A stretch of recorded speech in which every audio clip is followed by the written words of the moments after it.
Hello, good morning everybody. It's a pleasure to be here and also see so many familiar faces, so many people also from my previous past, but also many kind of upcoming stars of fintech world, at least a Finnish fintech world. My presentation is going to be a bit of a sort of vision, short-term vision on how we see banking going, not only in Finland, but more kind of perhaps in Europe, or at least Northern Europe, Scandinavia. The area I'm going to start with is more kind of around famous and well-known word of digitalization, a word which you all will know quite a few times during these 2 days. You might also see this picture or a version of this picture quite a few times. I think all of you have seen it at least 100 times in so far, and quite often it's something kind of people abbreviate that's how the digitalization will take on and will kind of challenge everything there has been in so far. I might ask the question, is this the kind of a digitalization end users, the customers, actually want? Or is it more a supply side phenomenon, something where just kind of quite a few people are doing quite a few sort of one-trick wonders or kind of solutions only handling one specific area? We might ask whether this is the kind of a future we will see more and more. I'm a bit doubtful that will be the case. The other thing we will hear most likely quite often during these few days or 2 days is word disruption. Basically don't like that word at all. It's something not very kind of not even very innovative, it's just something which is supposed to make certain people a bit afraid and feeling kind of a negative. What we have seen in so far in development of digital banking is quite far from it. It's more something we can call evolution. I also believe that will be the way forward in whatever area of banking we are talking about. There might be certain areas where the evolution simply is quite fast, and some people may feel it a bit disruptionary for themselves or for their companies. But that doesn't mean the process itself will be something less coordinated or something even moving overly fast. That we don't see, at least at the moment, that we also won't believe or don't believe at Nordea. One thing we believe in is the way we see systems developing, and one way to compare or sort of picture that vision is a tree. Tree is a very old-fashioned and very kind of a sort of a invention which has been there with us quite a few years, longer time than we humans have been. It has survived, it has flourished, and we also believe that it has quite a few same things as successful technologies will have going forward.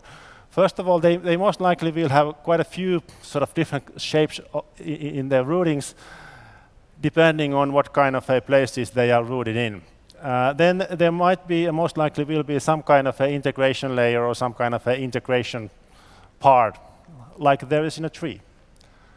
And then what comes on top of it also takes different shapes and colors, sometimes depending on the time of the year, sometimes depending on the place it is, sometimes also depending on what kind of a use it is perhaps built for or set up to be for. It can be a tremendous climbing challenge for a 2-year-old. It can be a nice shadow for a person who likes to read his favorite book or her favorite book. It can be just something nice to watch. It also has more kind of a practical purposes. But the thing is, the same tree can have many actually user applications or kind of a ways to use. And that's how we see banking technology developing more like a tree, not just having many bushes around like the first picture was perhaps more about. This picture was something I found from our kind of a quite biggish picture archive at Nordea, and I think it quite nicely sort of describes how a digital user-friendly system might be developed, or perhaps even should be developed. There are these kind of closed-end solutions, there are open interfaces, there are different kinds of interfaces in it. but that doesn't need to be something the end user really needs to worry about at all. It is just something the way it happens to be built and the way it happens actually to develop itself, or it might be developed. That is perhaps more how we see it, and something which needs to be quite easy for the end user, actually even irrespective of the customer segment or business in the end user normally is. Simplicity is clearly undervalued when developing these kind of solutions. And every time when you ask the end user what they want to have, the answer is simplicity. Something very logical, clear, reliable, secure, something very easy to use. And that is what our vision quite much is about, that we need to make this world of 1,000 apps something much more easy to use, much more understandable, much more flexible also in serving many different kinds of user cases, many different needs. That is what we believe in. And that also what we believe that we will as a bank and also other banks will work more and more going forward. These different bits and pieces might be developed by quite different companies than the bank. Most often already they are developed by other people than our own people, and that will be the way of future. But then how they will be combined under different user interfaces, that's something where we want to be quite active, but together with these vendors.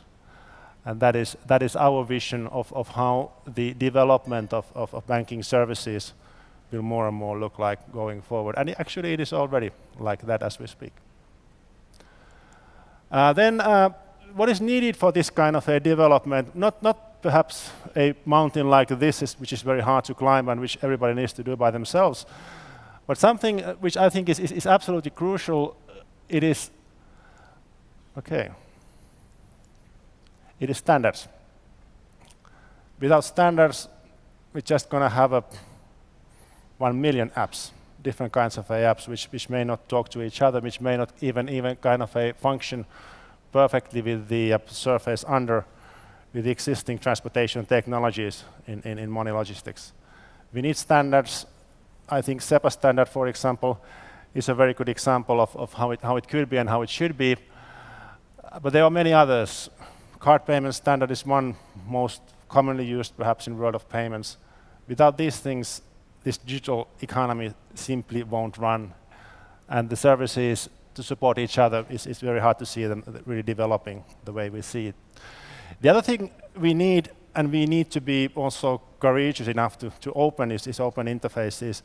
And that we have already found with our open banking project at Nordea, that we need to open up, we need to be brave enough to let that smarter people than us in, and also kind of both help and cooperate with us in developing different kinds of end user systems and solutions.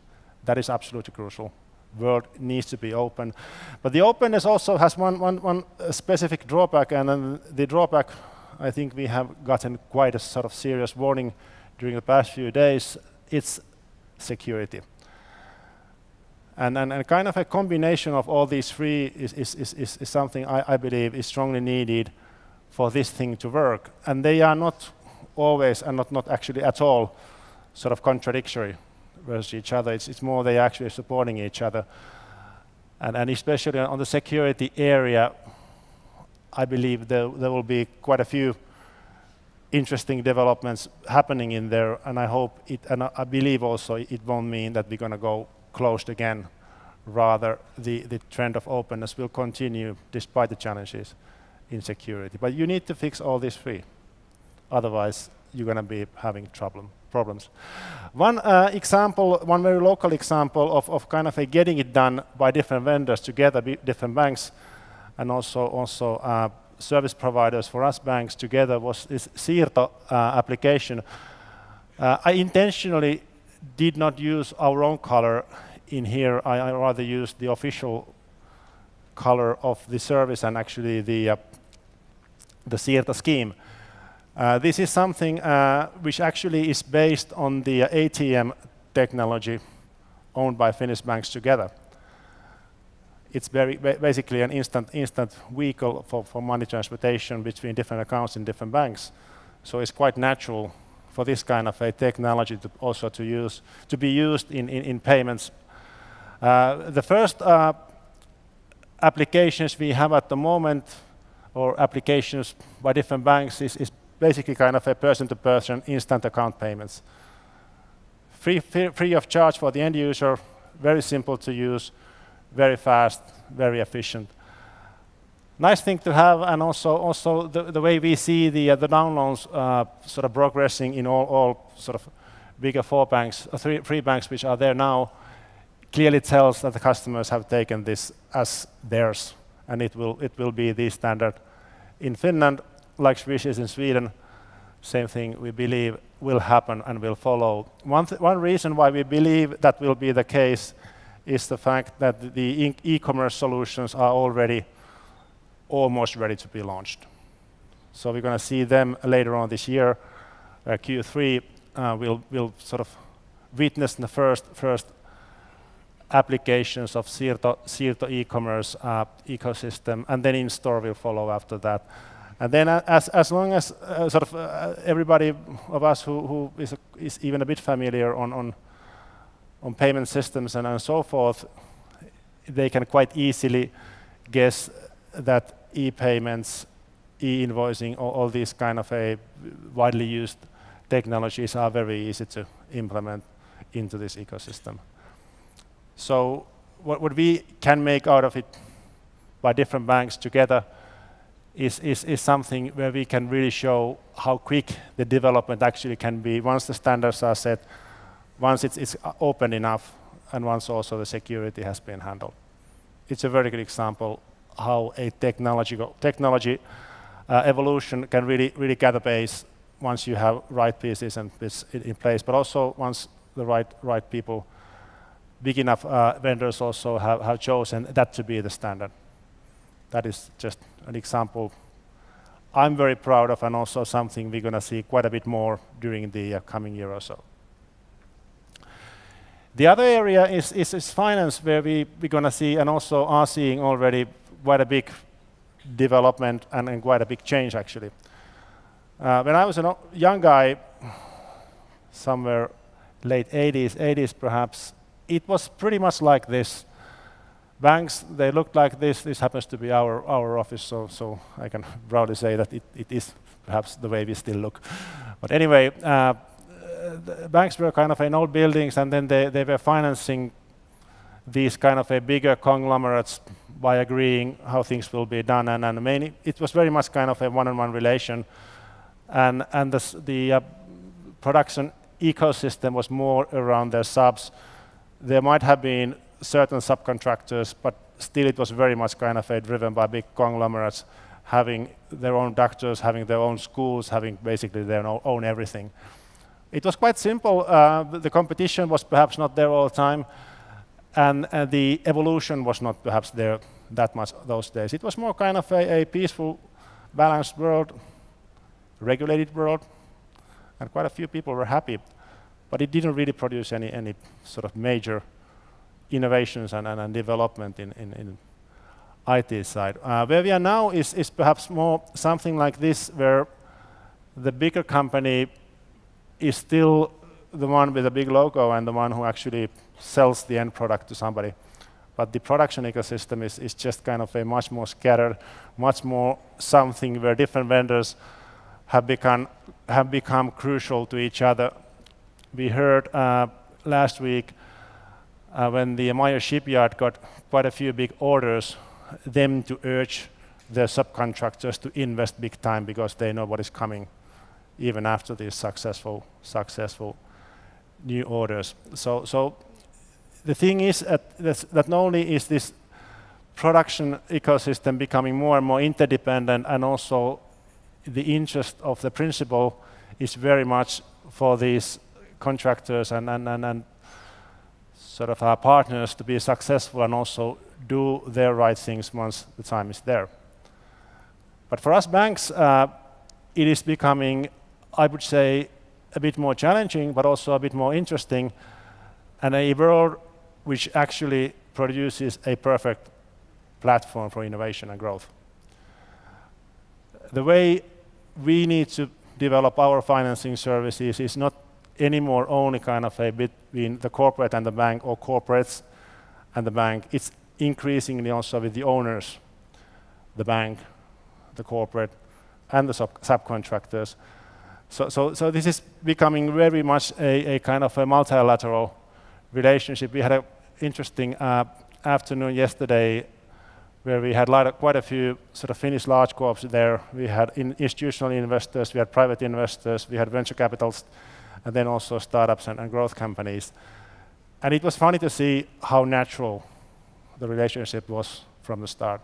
Everybody understood how important each and everybody actually is for them. It was not anymore the world where big corp and bigger banks just kind of decided on how things will develop and how things won't develop. It was a very, very kind of a inspirational afternoon, an afternoon on how this thing will be built going forward. This thing can't work, won't work with the old technology. It won't work with just bilateral information, just kind of exchanging paper, perhaps having an annual report and balance sheet. And that kind of a world simply is too slow for this kind of a world to function. We need better collaboration with the data providers, with the accounting companies, with different kinds of a data sort of warehouses, data transportation companies and innovators in there. We need something like this where you really get perhaps more information out of the customer than the customer always knows him or herself.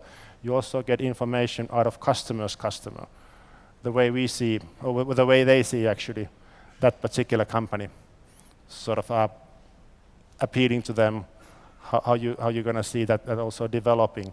And this world will be, I would say, quite sort of inspirational, not only inspirational, but also a world where a lot of new thinking, a lot of new technologies will be brought in.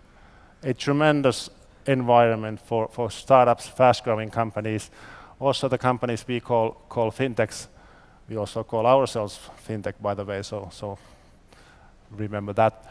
But this is just crucial to get really kind of a working. And those three principles I mentioned earlier, standardization, openness, and also security, will become an increasing role also in this area.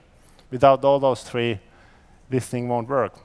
But we are already seeing good examples, good user cases where actually this is starting to kind of become a reality.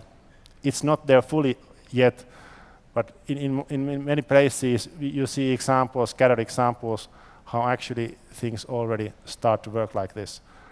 In 2 years' time, there's going to be more, the full integration. That's a good question when that will happen, but I'm sure that will be the direction we are heading into. Then last but least, it's not only about kind of a digital innovations and kind of integrating different things digitally. It's also still, luckily, something for us humans as well, and something for us old-fashioned salespeople as well. So we still need the service. We need to perhaps tailor the service in a different way.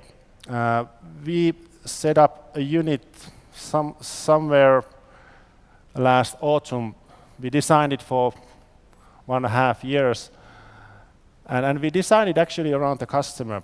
The startup and growth unit was a dream of quite a few of us in SME business at Nordea, that we need to have this, we want to have this. We perhaps felt it's something also a bit kind of a fashionable or something like that. Because we didn't realize how big the demand actually is there once we set it up. But we did, and it was not set up around fashionable and fancy technologies. It was more set up around having the right kind of a offering for the customer segment. The customer segment being startups, fast-growing companies, scalable businesses, but also venture partners. So not only the corporate customers, also investors, different kinds of a M&A sort of bodies in large corp, different kinds of people, but people who naturally work together. So we decided to design the service for those customers. And immediately became evident that what bank is offering in payments, in finance, in all areas is not good enough for this audience. We identified some 5,000 plus companies from Finland. In Nordics, the figure is around 30,000. So it's a quite a big target group with very kind of a impressive performance on average. So you need to have different kinds of service providers together with you in order to be successful for this highly competed customer segment. We needed to be much clearly and much strongly present in different kinds of accelerator programs, in different kinds of startup and growth company hubs, different places where these people naturally actually are and work together. We needed also to have a better relationship with the M&A departments and kind of a development departments of our large corp customers. That was perhaps not self-evident, not perhaps clear-cut in the beginning, but something we found out quite soon after we launched it. But especially the venture capital side, the investors, they needed to be brought into much tighter relationship, and also kind of make them understand how we can help them in order for them to be much more flexible, much more quick investor for these kind of different fast-growing companies. But without all those three, it could not have been as successful as it became. But with those three, it actually was something which surprised us.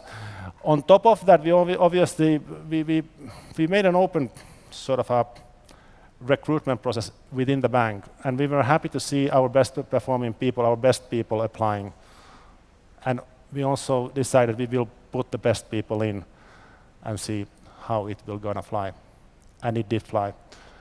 And the amount of customers this team has been taken in during the first 6 or 7 months of the operation has surprised everybody. Perhaps not only because, or perhaps not because Nordea is always such a great bank, but I think it's more because the service was designed the way it was designed. Somebody else perhaps could have done it as well, most likely so, but it just tells that you need to redesign your service in this new world to become successful, not only the digital side, but also the human side. And that's what we did. We also set up a few kind of services to boost the growth, to increase our ability to fund these customers, offer our investor customer access, offer investor access also outside Finland, Nordics, but also globally. Has been a big factor in drawing customers in.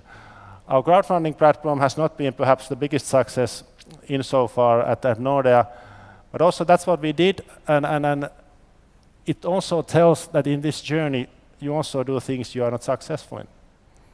But you need to be able, and you need to be courageous enough to do those things, even though you're not sure if they are always successful.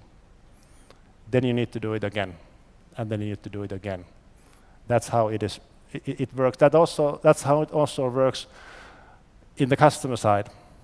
They also quite often need to do it again and again and again, and finally they are successful. There was a very good story of such a company last week also bought by Apple. They had tried it quite different ways before actually they found what is the trick and what made Apple interested in them. That's the same thing in this service. One area where there's a clear need for better advisory, better service, better kind of a connectivity is going global, is how kind of a different export efforts and information on these different markets is available for these quite small organizations. Our trade portal, our trade club was set up to help in there, but also in that side it was clearly evident quite soon that we also need advisory advisory partners, people advising people. But when you put all these things together, then also the sort of export machine is starting to produce good results. But we clearly see that is something, that is an area where we still need to do much more, because the growth is not in this country for these fast-growing companies. To an extent it is, but beyond that extent it is somewhere else. It's in this kind of a bigger ball we call the globe, and you need to be able to help these customers also in that area, and also to bring in different kinds of a capital market instruments like bonds, like equity offerings, which the large corp is already using quite widely and in quite extensively. But you need to put it all together.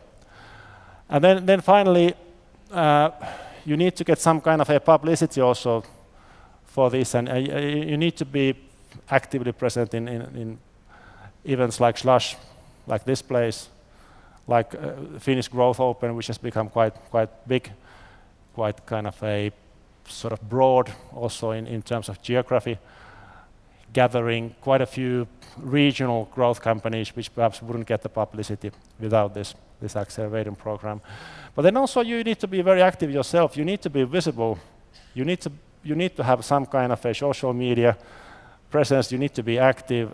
And what we found out was actually that our best sales channel was not perhaps something we thought it will be. It actually became Twitter. For an old guy like me, it was a big surprise. I perhaps didn't believe it in the beginning, but I was proven wrong. Perhaps it was also a few other social media channels, but the power of that kind of a communication really became evident for us only after setting this up. We didn't use that much traditional marketing, just to test how it will go without it. And it was a very pleasant surprise. So to conclude, the way we will develop this thing forward is obviously mainly through technology. You need to be there. You need to be able to interconnect with different right vendors globally, locally, Nordically. But then also you need to keep the fact in mind that the service is still very much human to human. If you forget that, it's unlikely that you will become hugely successful in banking, irrespective of your size. Longer term, it might be different, but at least in a kind of a few years' time forward, you still also need to bring that with you. Thank you. I will hope you will have a very inspiring, great day, and I'm sure you will also become active audience when the day goes on. Thank you. Yeah, thank you, Sampsa. Great presentation and obviously a strategic point of view for your bank and for your counterparts. So great work.